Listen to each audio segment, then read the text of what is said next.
Mga kapuso, kagabi may binalita po kami sa inyong babae na sinakmal sa muka ng isang aso na bahagi ng tinatawag na K9 unit. Aso na ginagamit sa pagbantay. Nangyari po ito sa isang supermarket sa Luzon, Makati. Ano nga ba mga dapat nating gawin o hindi gawin para maiwasan nating makagat tayo ng aso? Narito po ang pagtutok ni Susan Enriquez. Ang mga sugat sa mukha ni Virginia Hilario ang resulta ng pagkasakmal sa kanya ng isang K9 sa isang supermarket sa Makati nitong Sabado. Sa lalim daw ng sugat, kailangan sumailalim sa plastic surgery si Hilario.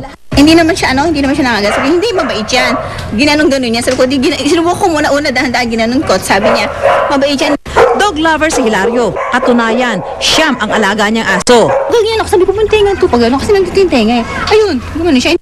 Inireklamo na ni Hilario ang security agency na may hawak sa K9 at sa handler nito. Paalala ng Philippine Animal Welfare Society o POS, iwasan ang paghawak o paglapit sa mga K9 unit na nasa mga mall, LRT o MRT station. Hindi raw kasi may tuturing na companion dog ang mga ito. Pero sabi naman ng Coast Guard, natuturuan naman daw ang mga aso. Yun nga lang, tulad ng tao, may mga mood swing lalo na kung pagod na. Kaya importanteng unawain at alagaan ng tama ang tinatawag na man's best friend. Do tinitrain natin yan na maging sumunod, pero mayroon pa ring pagkakataon na para ding tao yan na kahit natin naturuan na mayroong time na ayaw sumunod. Dito sa Coast Guard K9 unit, iba't ibang breed ng aso ang inaalagaan at tinetrain. May Golden Retriever.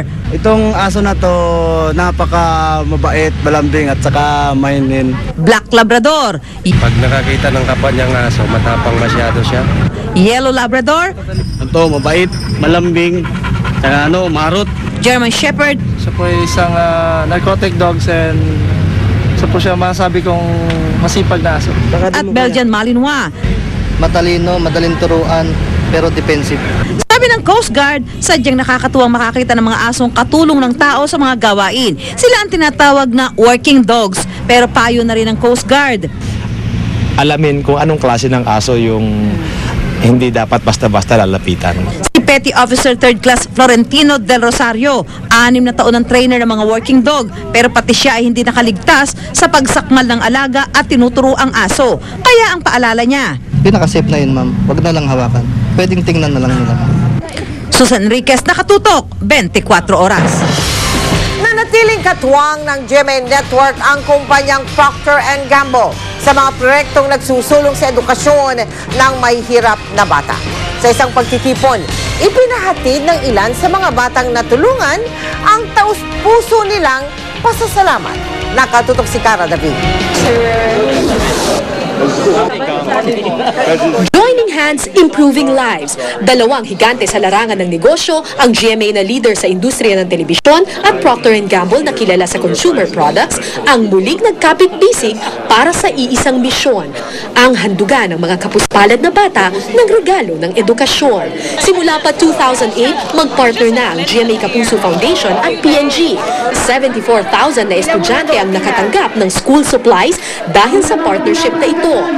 We see social responsibility as a natural expression of our purpose to touch and improve lives.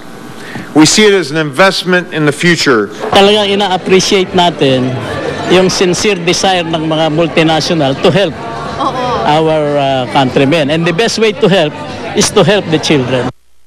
Ganito ang itsura ng Malaya Elementary School sa Pililla, Rizal noong masunog ito at salantain ng bagyo. Pero ngayon, ito na ang bagong eskwelahan ng mga bata. Isang 7-classroom school building na bunga ng pagtutulungan ng GMA Kapuso Foundation at Procter & Gamble. Bukod sa eskwelahang ito, mamimigay pa ng school supplies sa 30,000 batang Pilipino. At bilang pasasalamat, isang awit ang handog ng mga bata. GMA Kapuso at Procter & Gamble, alay-ay kanina at pagmamahal. Pag pinagtagpi-tagpi mo, ang lahat ng kakayanan, nakakabuo ka ng isang malaki, na isang maganda, ng isang kapaki-pakinabang, na bagay ng pagtulong. Ganyan itong nangyari sa ating project with PNG. And we are happy to see the kids, the children smiling and really appreciating the support from both PNG and also the GMA Foundation. Do we see more partnerships with GMA Kapuso Foundation? Of course, why not? Dumalo rin sa naturang pagtitipon ng ilan sa mga maningning na artista ng GMA. Nakiisa rin ang mga premyadong mamamahayag ng GMA News and Public Affairs. Pero ang tunay na bida ng pagtitipong ito, sila at ang pag-asang bunga ng pagkakaisa. Masaya po ako. Bakit masaya kayo? Wala po, maingay pa sa... Cara David na Katutok, 24 Oras.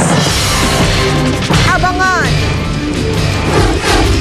Batang pinatay ng kapwa batang tiyuhin, ibinigti pa raw para magmukhang nagpakamatay. Ang pag-ring ng cellphone sa hearing, ikinainis ni Senadora Miriam Santiago. At animated Christmas display sa Pasig, binuksan na. Walang patid na pagtutok dito lang sa 24 Oras.